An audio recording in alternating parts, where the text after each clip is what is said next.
Good afternoon. I'm Professor Alejandro Anreus of the Department of Art History and the Latin American and Latino Studies program, and welcome to the subject of tonight's lecture.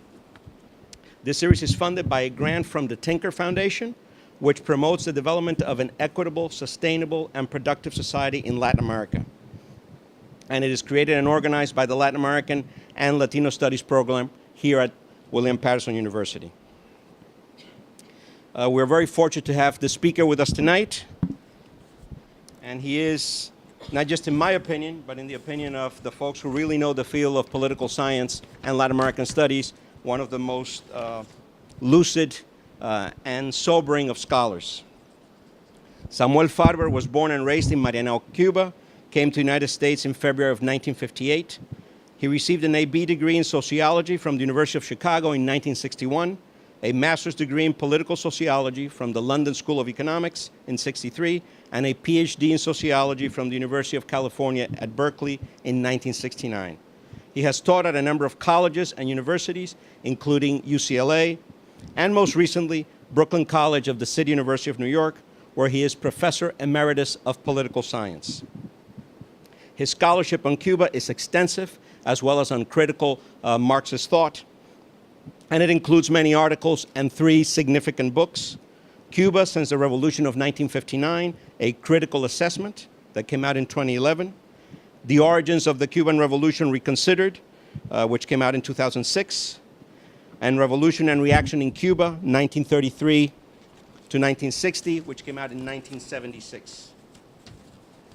The subject of his talk tonight, which is his recently published book by Haymarket Books, is The Politics of Che Guevara, Theory and Practice.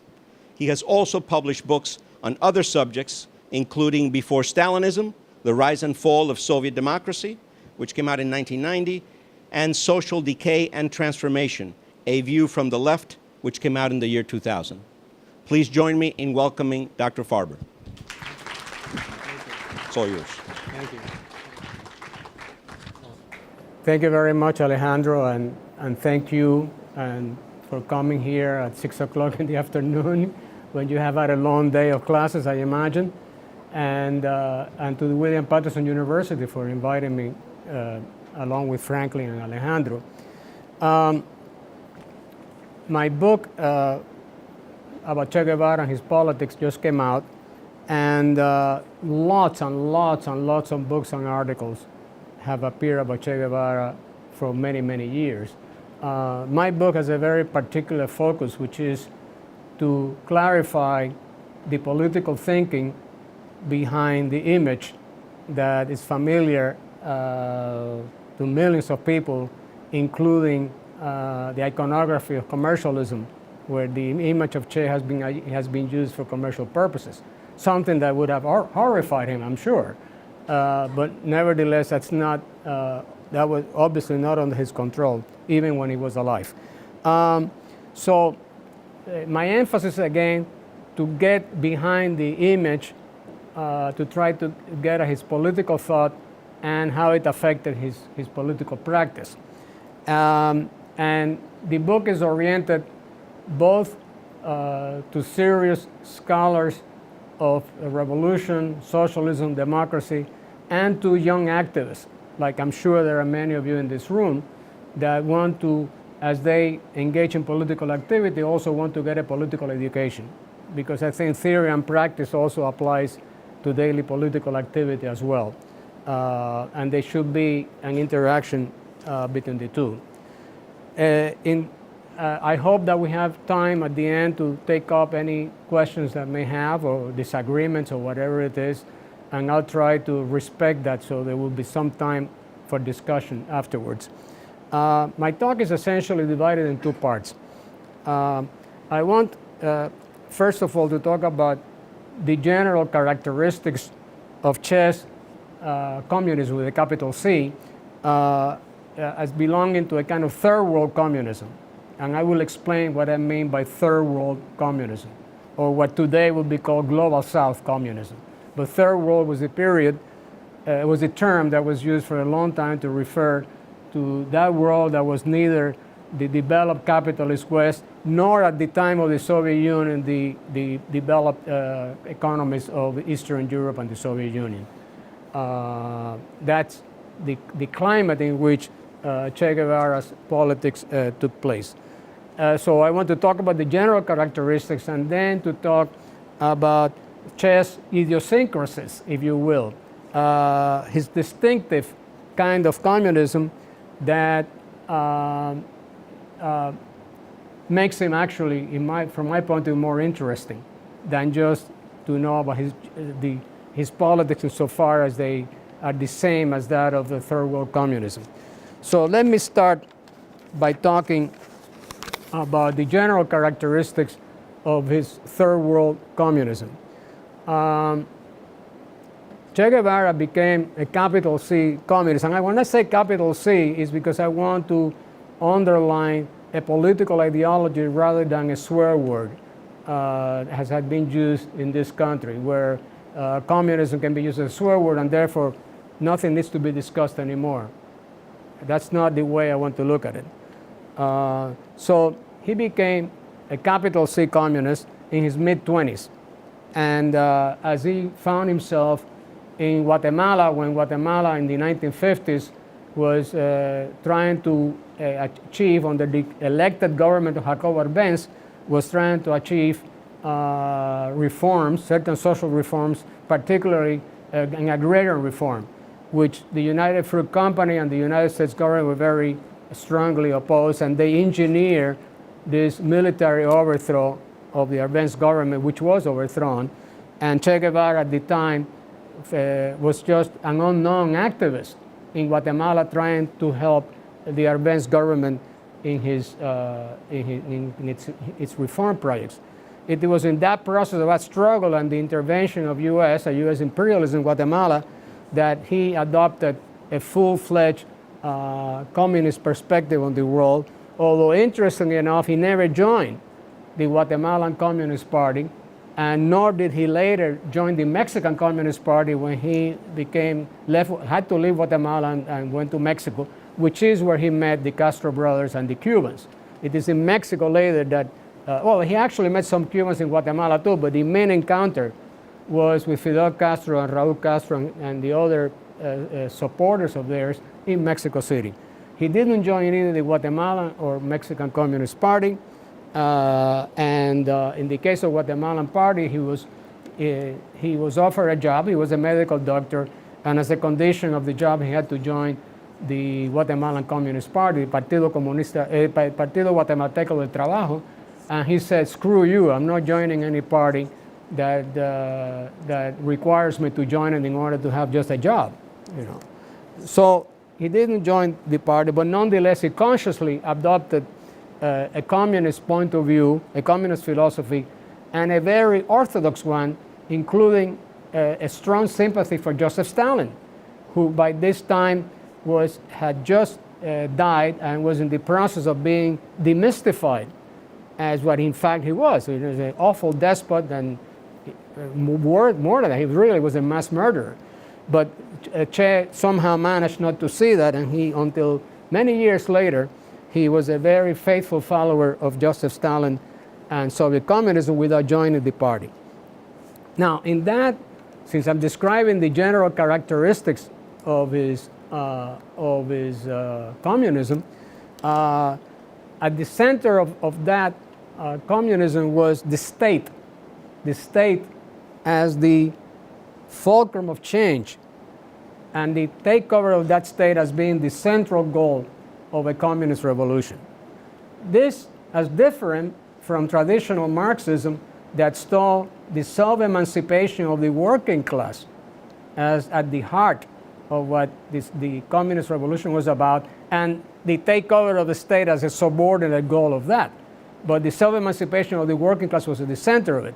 By the time of the Stalinist heritage that Che Guevara and many other revolutionaries adopted, that emphasis had shifted from the self-emancipation of the working class to the takeover of the state. And of course, that communism, as I mentioned earlier, had a third world tinge. And what I mean by a third world tinge was the idea that no longer, it wasn't just that the main struggle was not anymore capitalists and workers, but it was the developed capitalist countries and the underdeveloped world. That had become the center of the conception of third world communism, which had shifted considerably from the original Marxist position on the working class. And until the end of his life, he maintained not just the view of that the focus of politics was the takeover of the state, but he also had a monolithic view of that state, which he explores at great length, which I tried to explain in my book, in the recently published diary that Che Guevara had written right after he abandoned, he left the Cuban government to prepare himself to go first to the Congo and then to Bolivia to engage in guerrilla warfare. In that period of time, he wrote this very revealing diary that was recently published, where you get a very rich view of his politics. Not only that, so it's not only the capture of the state rather than the emancipation of the working class that is at the heart of his socialism, but also that state, this program of that state was not again to support workers' power or peasant power. It was the elimination of capitalist profit and competition. That is, at the heart of that task of the state was the elimination of competition and the elimination of profit. That was the central plank of the program of that state. So again, it is a shift of emphasis when compared to the emphasis of what we could call classical Marxism. And so in the elimination of competition and profit was the heart of the program. And in that view of state power, neither workers nor popular power or the political conditions necessary for popular and workers' power to occur, which is freedom of speech, assembly, so people could organize, discuss, and so on, that was not part of his view of socialism at that time. So again, the notion that at the heart of socialism was the freedom of organization for workers, peasants, and community groups, so they can take over society, organize, and make decisions. That's not what was at the heart of Guevara's conception of socialism. And this runs very contrary to the image of him, which is because he was, as I will indicate later, a very honest man and totally dedicated to the cause. And that, however, while necessary for an authentic revolutionary, is by no means sufficient. And this is what I'm trying to take up here. So again, this notion that socialism should be about popular power, about self-organization of the people, and not just workers, but peasants, women, black people, gay people, every group that has been oppressed, that was not his perception, which again emphasized state control, the elimination of profit and competition are the heart of social change.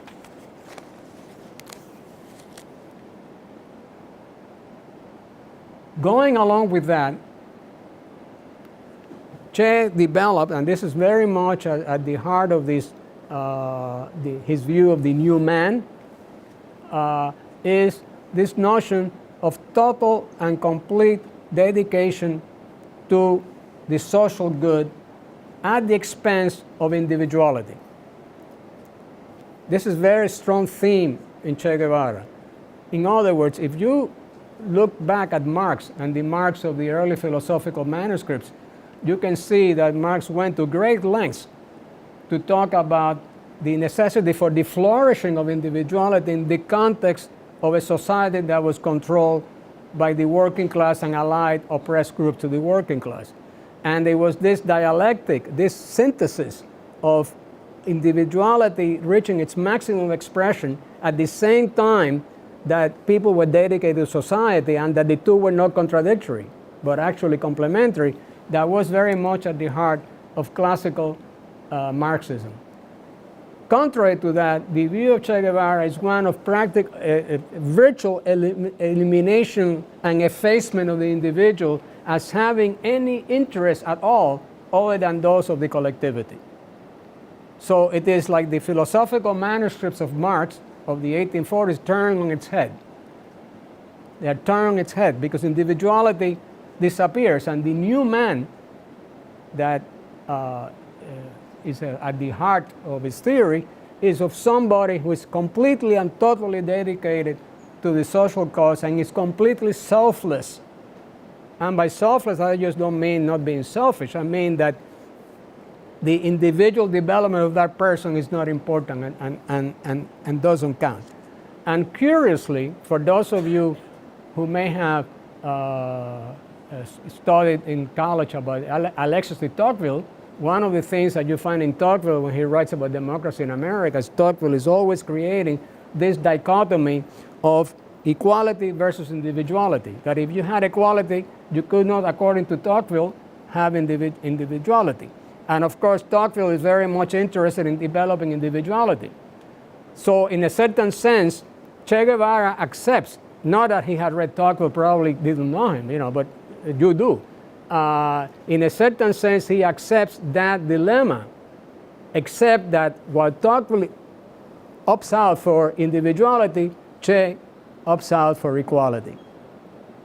So you cannot have both equality and individuality, and therefore he is, forget about individuality, what is important is equality. While Tocqueville would say, forget about equality, not forget, but what is important is the development of individuality. So this is the first part of what I wanted to talk about, which is this general characteristics of what I would call the third world capital C communism of Che Guevara. If that's all there was to it, I don't think that Che Guevara's politics would be that interesting.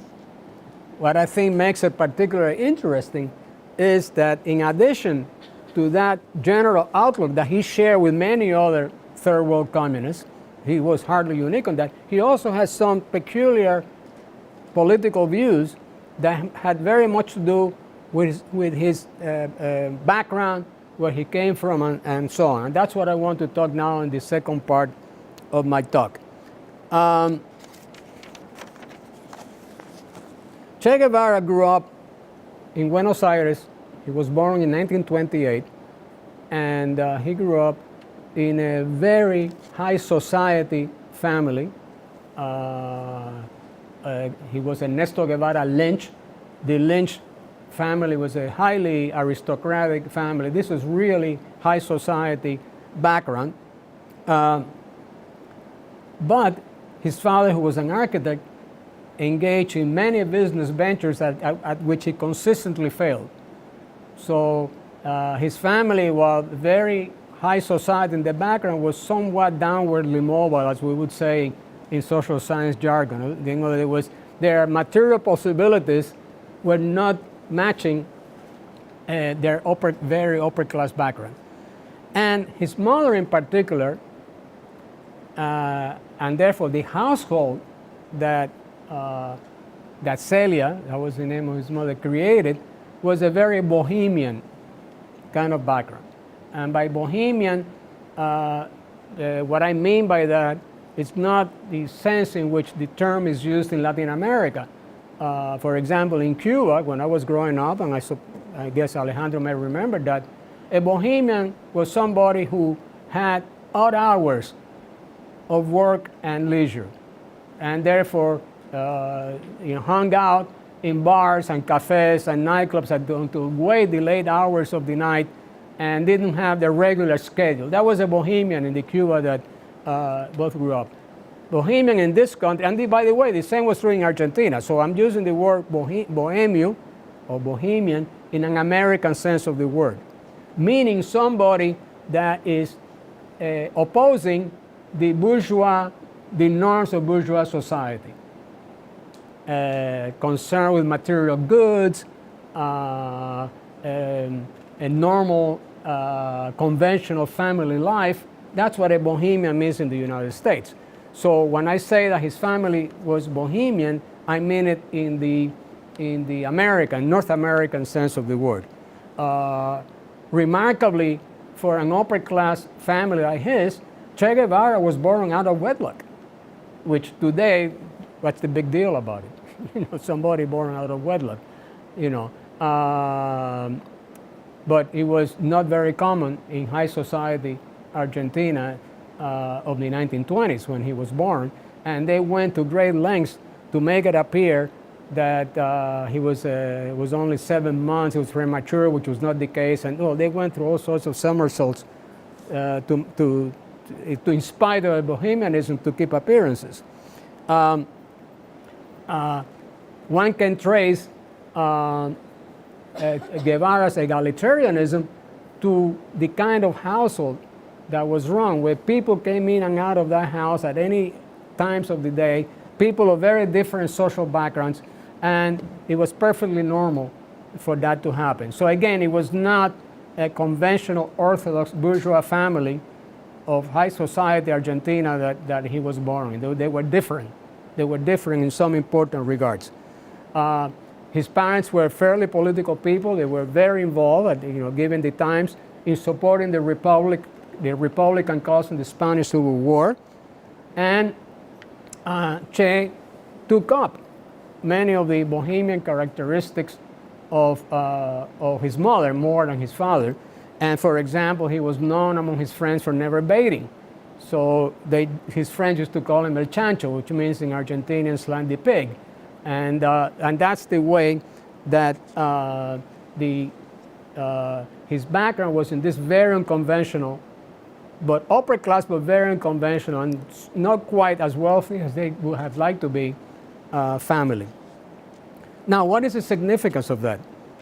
One, I believe, significant consequence of that is that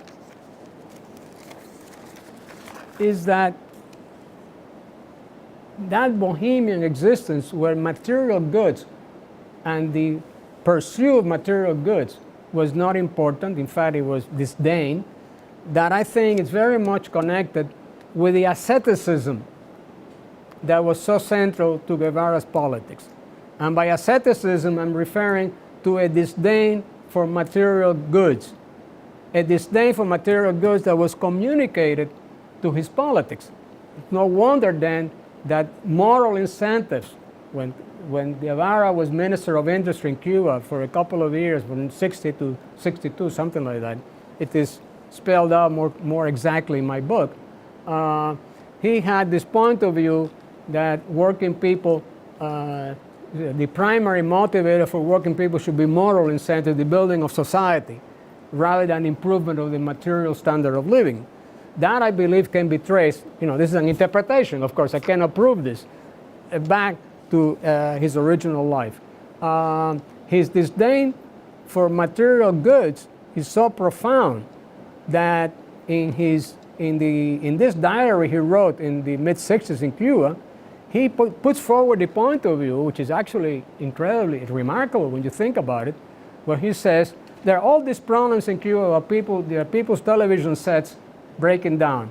Well, hell, in Vietnam, they're building socialism and there's no television. Of course, Vietnam was a much poorer society than Cuba then.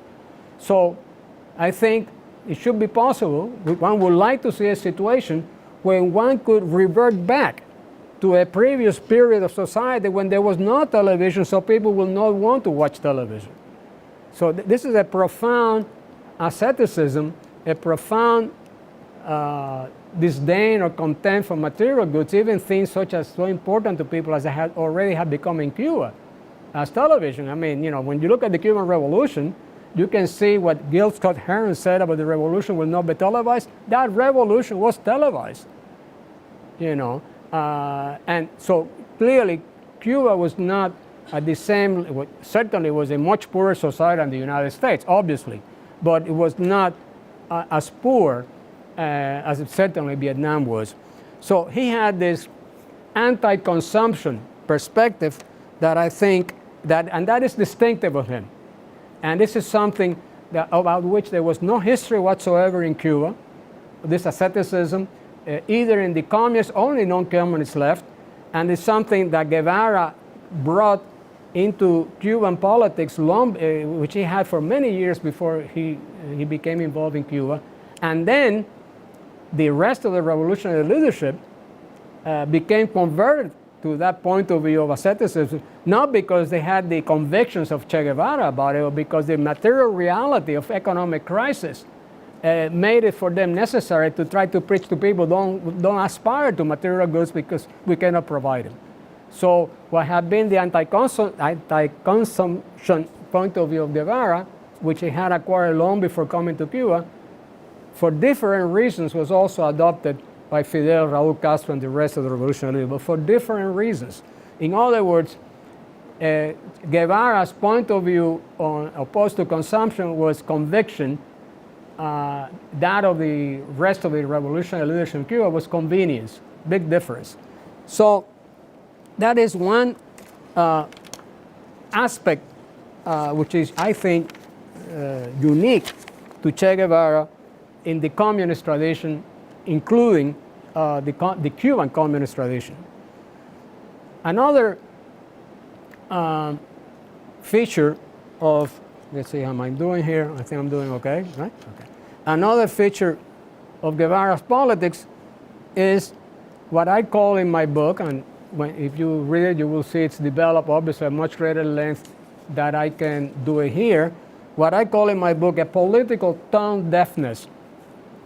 Exactly the opposite of Fidel Castro. Fidel Castro is one of the sharpest political minds in the sense of getting the feeling for what's happening, the conjuncture, getting the feeling what is the situation today, and therefore how to maneuver himself in relation to that political situation to develop a reaction to it. In the case of Fidel Castro, it's more of a tactical genius, if you will. And I'm never sympathized with him. It's a tactical genius, thank you. A tactical genius that Che Guevara not only lacked, but he was totally tone deaf to those issues. So for example, to give examples to his political tone deafness, he proposed, while they were in the Sierra Maestra and then the underground was growing in Cuba, that the revolutionaries should rob banks as a way of raising money. And of course, the rest of the leadership said, you're nuts. And why are you nuts?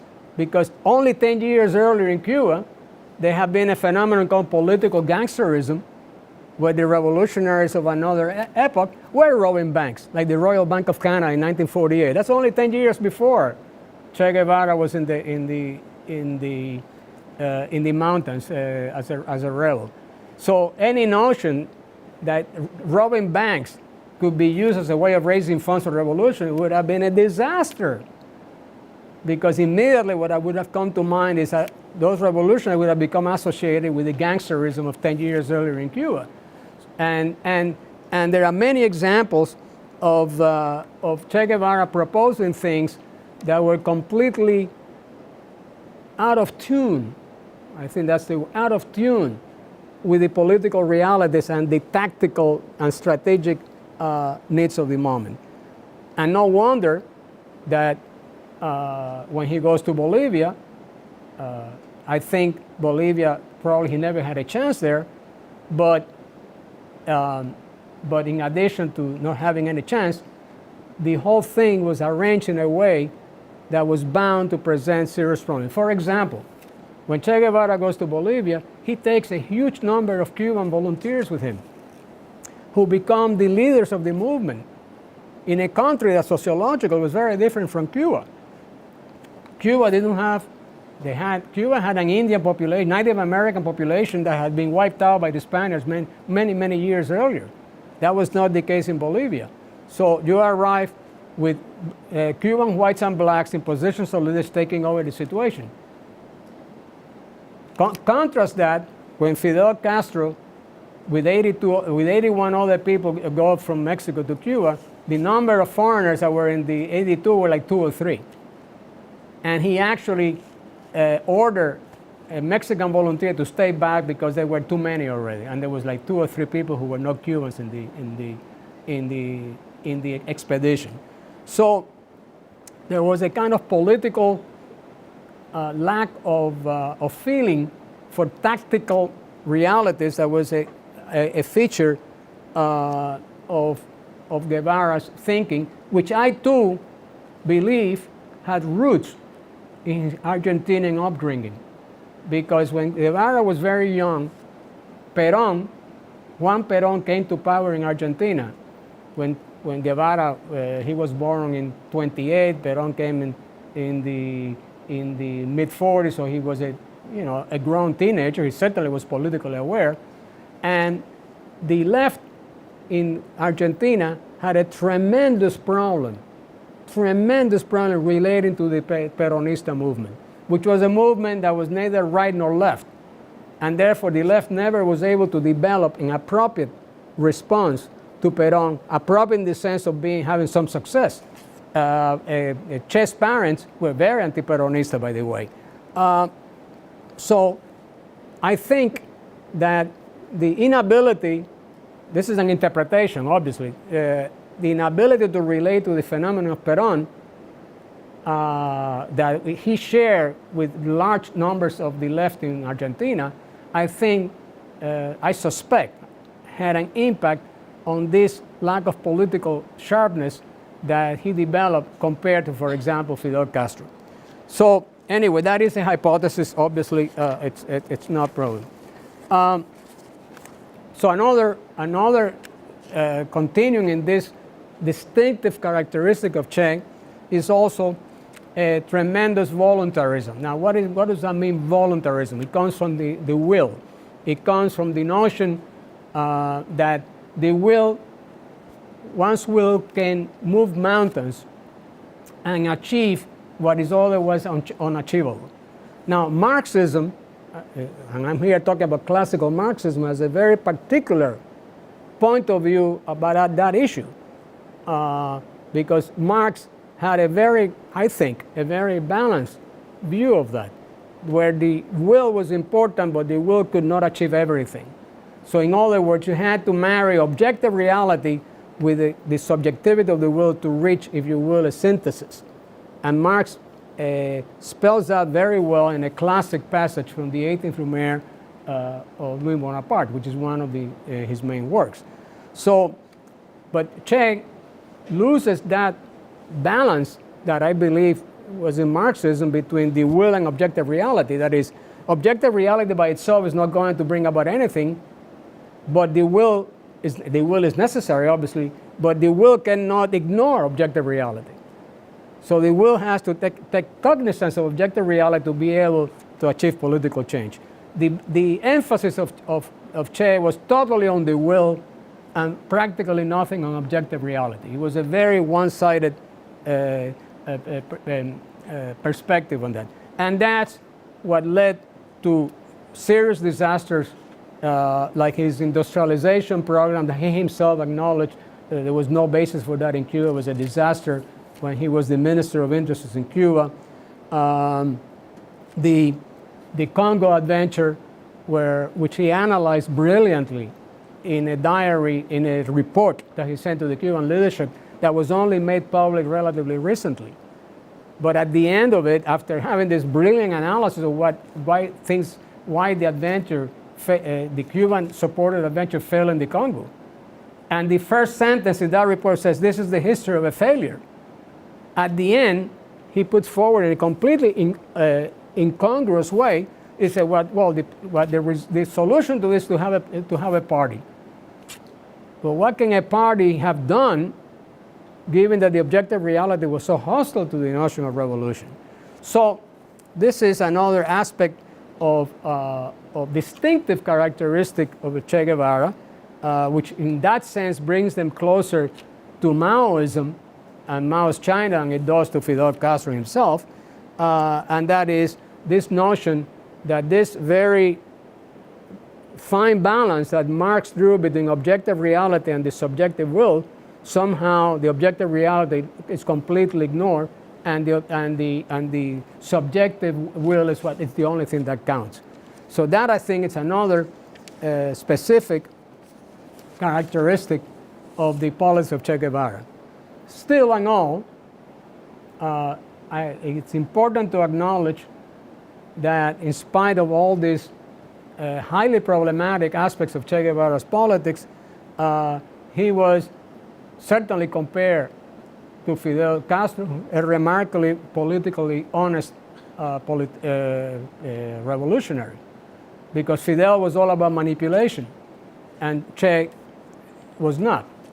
And that went along in a very peculiar sort of way with his with his flaws. In other words, he was not manipulative like Fidel Castro was. And because he was not manipulative, I come to the conclusion that is also based on his practical political record, that he had the temperament of a communist oppositionist, a communist, capital C communist, in opposition, not a communist in power. Because his strong egalitarian temper, because he insisted that he and his family could not benefit from privileges that other members of the revolutionary leadership were benefiting from. His emphasis on this egalitarian emphasis that he had, his emphasis on being politically honest and not manipulative like Fidel Castro was, that was the temper of a communist, capital C communist in opposition, not the temper of a communist in power. Because a communist in power, unavoidably, given the nature of a one-party state, given the nature of the lack of democracy in those systems, unavoidably leads to dishonesty, manipulation, and eventually the increasing development of inequality in the society. So again, his temper was much more that of a communist oppositionist than that of a communist in power. And no wonder then that he abandons the Cuban government, he goes to be an oppositionist elsewhere, whether in Africa or whether in Bolivia later on where he died. And to conclude, it is that sincerity, political honesty, and egalitarianism that I think is at the heart, the true elements of what makes him popular among many young people today. But young people who don't realize that the kind of society he was proposing was a profoundly undemocratic type of society led by an elite minority. And that is the part of Che that these young people who admire his positive qualities are not aware of, which in my view are much more decisive than his virtues, if you will. But that nonetheless, that is what is part of his appeal. But in conclusion, I would say that given this, in my view, profoundly undemocratic, sincerely held to be sure, but still profoundly undemocratic characteristics of politics, that are not, in my view, the proper basis for radical movement, whether then or today, whether in opposition or in power. So thank you very much.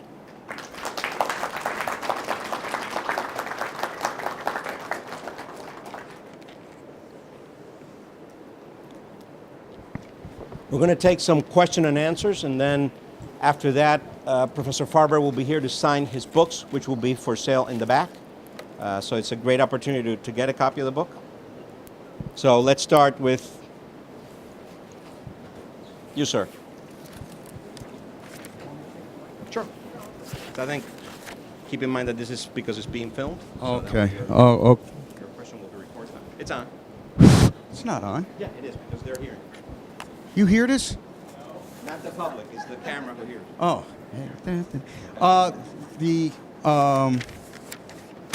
When we talk about Che Guevara, what comes to my mind is that here was a man who was a doctor who gave up privilege and at age 39 was assassinated by the Central Intelligence Agency. Some of the people who actually killed him are living in Miami now. Very proud of the fact.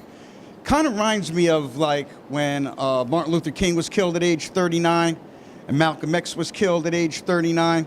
I just wonder what would happen if these leaders were allowed to develop, if the causes that they promoted were allowed to develop instead of being constantly interfered with by the multinational corporations, by the CIA, the overthrow of so many elected democratic socialist governments in whether it was Guyana or Nicaragua or in Angola or in Chile.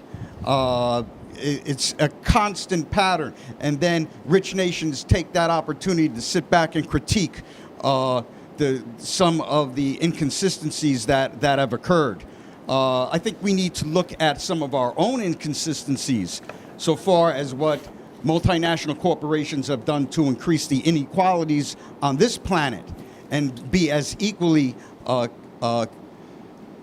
critical and analytical of the situation. Samuel, would you like to make Well, a comment about that?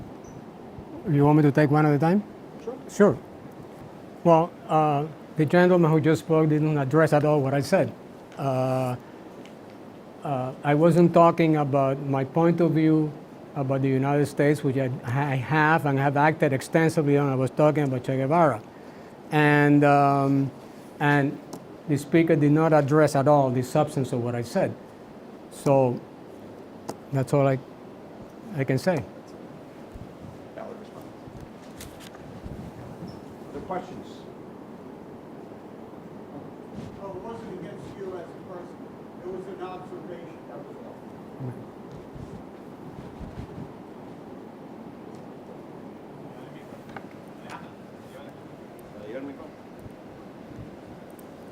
Esto parece entonces un talk show. Hi, Andrew. Of course. Hello, sir. Hi, Andrew. Hi. Andrew Antolik. You mentioned earlier you mentioned earlier that something about how Che Guevara's image has been commercialized. Could you please expand upon that? Yeah, well, Che Guevara had absolutely nothing to do with that, obviously. He didn't register his image as a brand, which would have been ridiculous anyway, and wouldn't have passed his mind. So there has been an industry developed by people trying to catch on his image and his popularity among a lot of young people to commercialize that. But obviously he's not responsible for that. And you see this happening to other famous future revolutionaries, in fact? I don't think that has happened. There was a time when there's a little bit of commercialization of Malcolm X, for example, but I think that was rather limited compared to what I have seen over a period of time, with Che and its commercial utilization. But he had nothing to do with that. All right. Thank you, Okay. sir. Okay. So I have a question that goes along with what he's asking. No, I don't need to. Okay. Okay. So the question I have. Okay. The question I have is, how do you think kids or students or young people, how do you think they're using the image today, and how do you think they should really be thinking about Guevara? Right? So students may be using the images. They're wearing the T-shirts. They have the slogans, and you're saying, that's a commercialization that he didn't approve of. But how do you think they're using it, and what do you think they need to know about his politics or need to take forward for themselves? Well, I think there is I'm interested in particular in movement people who are, I'm not concerned in particular about people who go to a store and buy a T-shirt with Che Guevara's image. That's of no importance to me. It's quite frankly irrelevant. What is not irrelevant, but is very relevant, is people who are politically active, who are trying to develop themselves politically and look to the figure of Che Guevara as a source of political wisdom advice and guide, and as I say, guideline. From that point of view, I think it's not a good idea, because I think what Che Guevara represented and what these young people think he did is quite a distance between the two. But of course, the number of people who try to take Che Guevara as an integral political person and more than just an image is not that large, although it is significant. So in many ways, I'm oriented to those people who take him seriously, and therefore I think it's important to discuss him and how, in my view, he's not a guideline to what, in my view, a revolutionary movement should be today. And I have a long history, which I have to bring up now because the course of the discussion has changed. I have a long history of political activism, and I have been both an academic and a political activist for many years, and therefore I'm speaking from both points of view. And from a political activist point of view, he's not an image to be followed. Does that mean we don't have anything to learn from him? Not at all. I think there's a lot to be learned from him, particularly in studying him, because of this particular mixture of run-of-the-mill Stalinism, to use that term, and some distinctive characteristics that makes him something somewhat different than a run-of-the-mill Stalinist. And what I say run-of-the-mill Stalinist, Che Guevara was a worshiper of Stalin until well after he was in the Cuban government. There is an incident that happened in 1960, I believe it was, when Che Guevara goes to the Soviet Union, and the Cuban ambassador, this is the Cuban government, the revolutionary government's ambassador to the Soviet Union, advised Che to play down his admiration for Stalin, and Che insisted on going and putting a floral wreath at Stalin's tomb against the advice of Fidel Castro's ambassador to Moscow. And then later on he began to become critical of Stalin as well. But this is in the diary that he kept that I mentioned earlier. Not a diary, in the reflections he wrote after he stopped being in the Cuban government. He began to develop a certain criticism of Stalin himself, but not back in 59-60. So I think there's a lot to be learned from him, and I think he's not a figure whose politics are, in my view, to be emulated.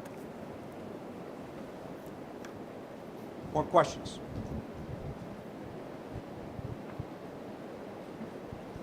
Just stand right here. Yeah.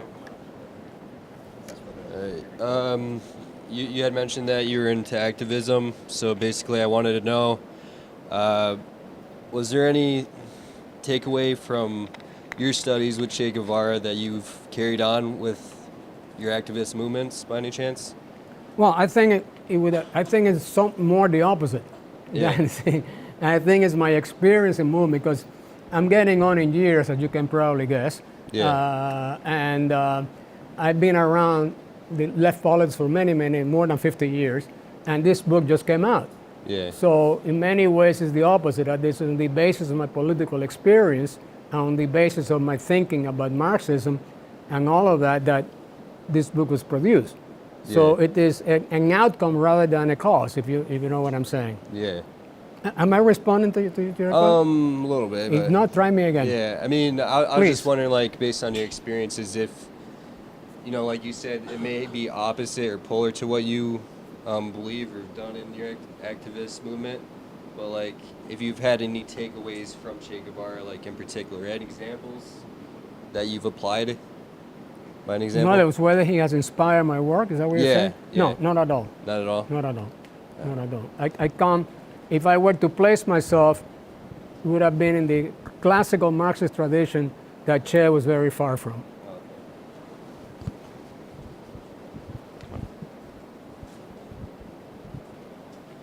I'll go up so he can hear, because it's your report. Well, first of all, it was an awesome talk. Thank you very much for that, Excuse me? Professor. It was an awesome talk. Thank you very much. thank It was you. Very insightful. I have something to take home with. I myself am drawing a lot of sort of parallels between Che's emphasis on asceticism and his his emphasis on voluntary will to the greater good. I'm drawing a lot of parallels between that and like Plato's ideologies. So I guess my question is this coincidental, or do you think Che studied some of Plato's philosophies and political ideologies at any point? I think you're raising a very suggestive question, very stimulating. I haven't seen it. I think I've read practically everything he wrote, and I haven't seen any reference to Plato. However, he was a very well-read man, and I suspect that at some point he must have read it. I'm guessing, Yeah. you know. Yeah. But I think that the similarity part is the question of elitism, and by that I don't mean, because there's a lot of confusion in my view about elitism. Elitism, in the common sense, is that, well, look at this guy, you know, he thinks he's a big shot and so on, and that's a version of elitism. I'm talking, and Che was not at all elitist in that sense, but there's a different kind of elitism, and that is the notion that a minority should rule until they can educate the majority in their image to follow them, you see? Right. And that kind of elitism was very strong in Che Guevara, and in that sense, there's a definite parallel to be drawn between Plato and Che, although, again, I don't recall any evidence. For example, he refers to a lot of the people who inspired, which I mentioned in my book, and as I remember, Plato is not mentioned. Okay. But it doesn't mean that he didn't read him. Che was a very well-read man. Cool. And in that sense, so was Fidel Castro, but in a different way, you know. But in that sense, his background as a highly politically educated person was strikingly different from the bulk of the Cuban revolutionary leaders that had a different background of militancy and activism, particularly in the university context in the University of Havana, which, even though they were university students, they were not particularly intellectual. While Che came from a heavily intellectual background. I also have one more question. Sort of with the resurgence of candidates like a Bernie Sanders, who's kind of promoting the lifting of the working class. Do you think we're kind of experiencing a sort of a Marxist kind of resurgency in this country right now, or? Oh, but clearly. Talking to the mic, so. Oh, I'm sorry. Sorry. Thank you. Sorry. Yeah, I get excited and start moving. You know. I think there is obviously there is a resurgence of it was Occupy, and I think in many ways the Sanders movement has benefited from the legacy of Occupy, which mobilized tremendous thousands and thousands of people. I remember myself going often to Zuccotti Park in downtown Manhattan, and it was the effervescence that came out of that movement, and that movement, for reasons that we cannot get into now, sort of collapsed very quickly. But that doesn't mean that the spirit and ideas that inspired it collapsed as well. They did not. And I think that, in a sense, the Sanders electoral, which is after all an electoral campaign, which Occupy was not, very important difference, I believe, is nonetheless reaping the benefits of that. And therefore, there's the gap in the young people's support for Sanders and older generations is stark. Yeah. It's stark. So I think definitely his candidacy is benefiting from the legacy of Occupy and other movements. Because there's also, even though Sanders has been rather weak in terms of support from African Americans and Latinos too, but especially African Americans, nonetheless, there is also a legacy in the African American community with regard to police brutality that has been so prominent in the last few years. Right. So there is something cooking. There's a connection there. I'm glad I'm still around to see it. Thank you very much again. Thank you. You're welcome. More questions coming up.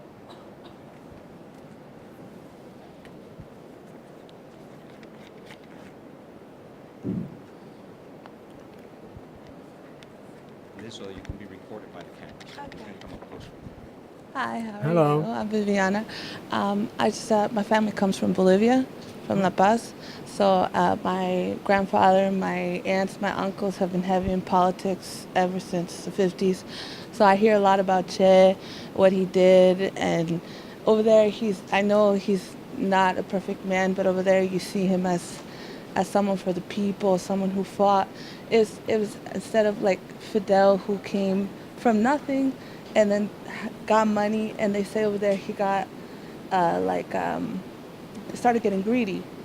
And then Che, who came from money and saw poor, it like impacted him. And then over there, a lot of people talk about him like as if he was bad, but over there in Bolivia, he's looked at as like someone who made an impact. And like even the people who killed him said afterwards, you know, who did we kill? Like, why did we ended up kill like someone who could have made an impact in our country that's so great? And I hear that supposedly Fidel sent to go kill him. I don't know if it's true, and I just wanted to get your opinion on like suppose in Bolivia it's said around that Fidel betrayed Che and came and helped the U.S. Army send people to come kill him. But I don't know. In your opinion, I don't know if you've ever heard that or if you've ever heard those theories of like what happened over there. I don't know. I just wanted to ask your opinion on.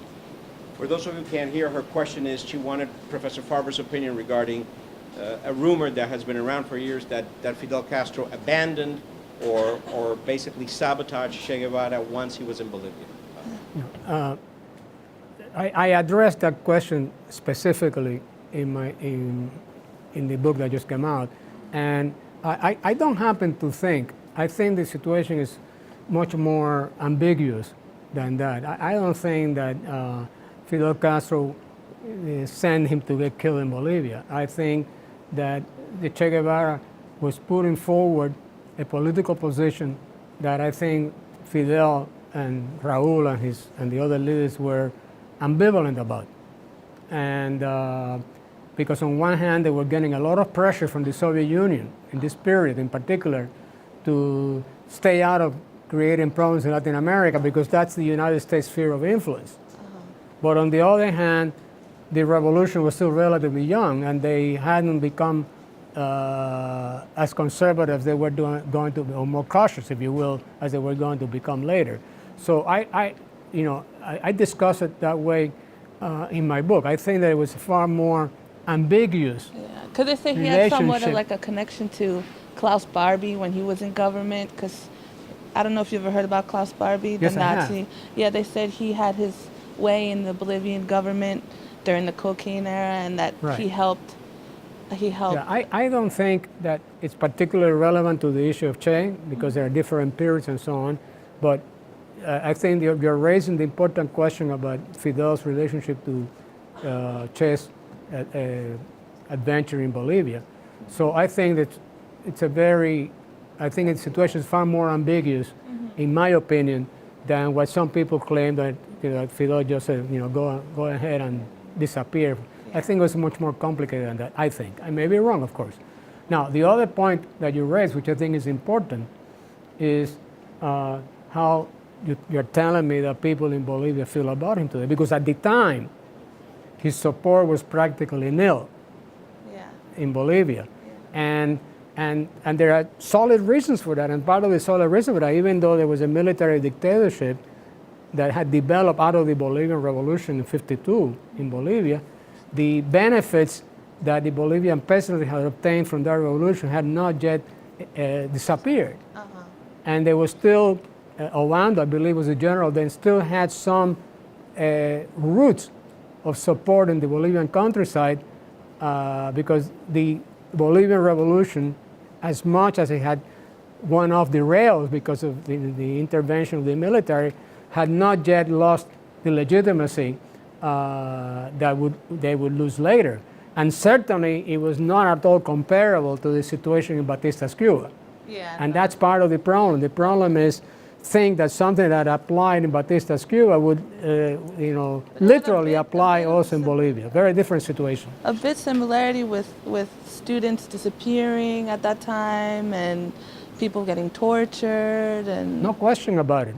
But that does not, absolutely, that had begun to happen seriously in Bolivia, but that doesn't mean that the legitimacy and popular support for the Bolivian military regime, to be sure, had disappeared completely. There was still a substantial amount of legitimacy and support that government still maintained, based on some gains that the Bolivian peasantry had made. Aside from the fact that, for reasons which I tried to discuss in my book, Che Guevara ended up in a very isolated area of the Bolivian countryside, where gaining support would not have been easy in any case.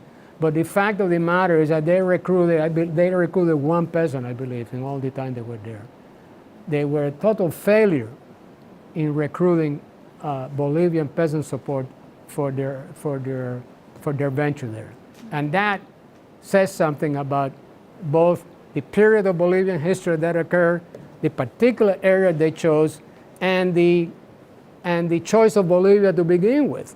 And by the way, the choice of Bolivia had to do with the fact that Che Guevara was thinking eventually of using Bolivia as a springboard to Argentina, where guerrilla warfare would have been even more absurd, given that Argentina was an overwhelmingly urban, industrialized society at the time, which was not the case of Bolivia. Yeah, 'cause even though you said he only got one peasant, over there you hear that he had a strong backing and a wide amount of people, but I guess it depends on who. Che Guevara was the first one in the diary that he kept to recognize that they did not get backing.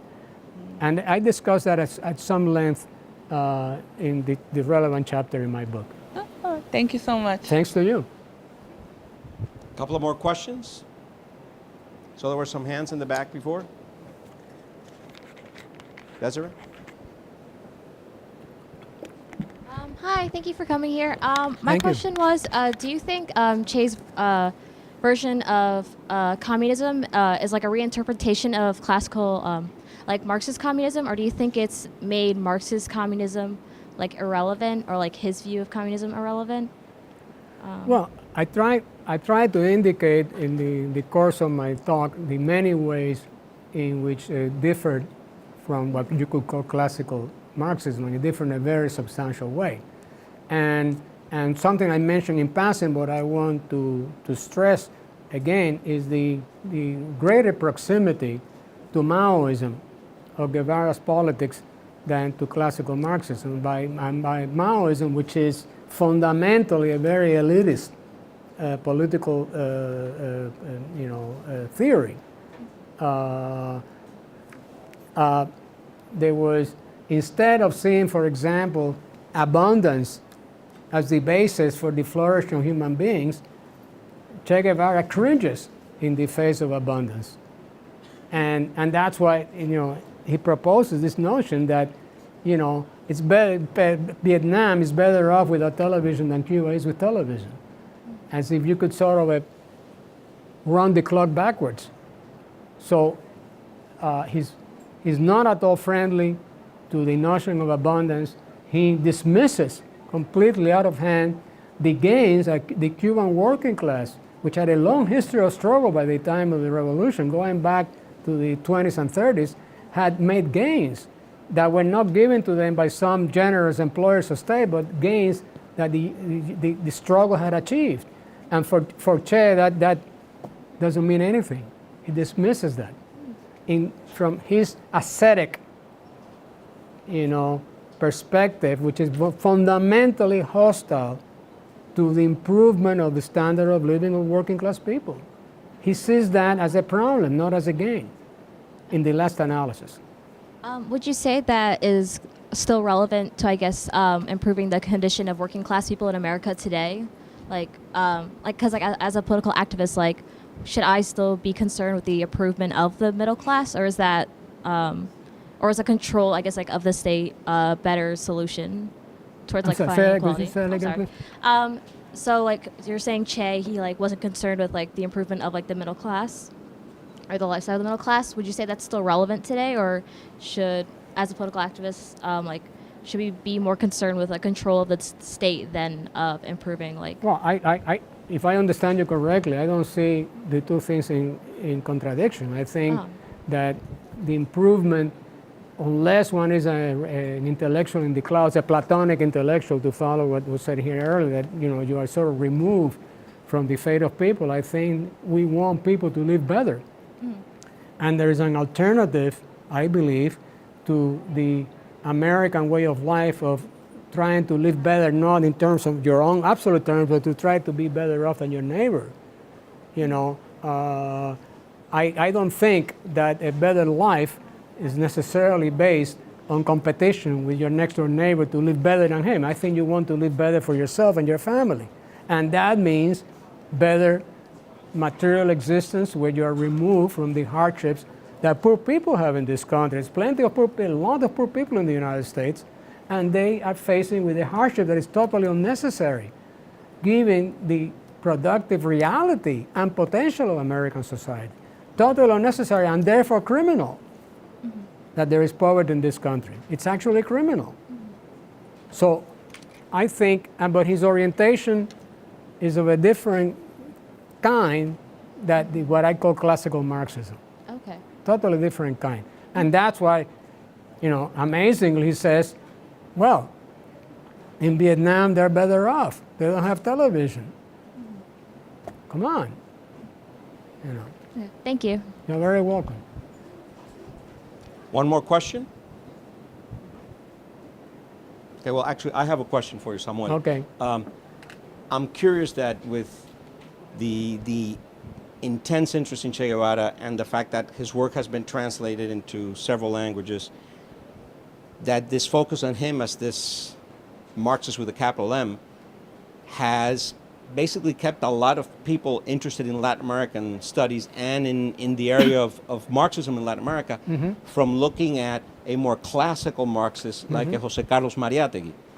Why do you think there's that dichotomy, that Guevara's, as you said, Maoist cocktail version of communism tends to be more appealing than Mariátegui, who is a more classical Marxist? Yeah, I think that there is a particular conjunction here. If you could talk to the mic, that'd be I'm good. sorry. Thanks. There is an actual conjunction here of the lack of working class and popular roots, unfortunately, of the American left.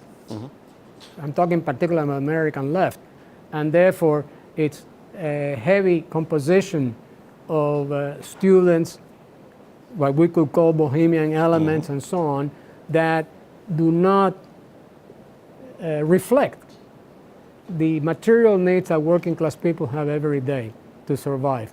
And therefore, I think that facilitates a approximation to Che Guevara. There are other factors involved, don't get me wrong, but I think that at the very minimum, that critique is not bound to arise of the American left as it is presently constituted.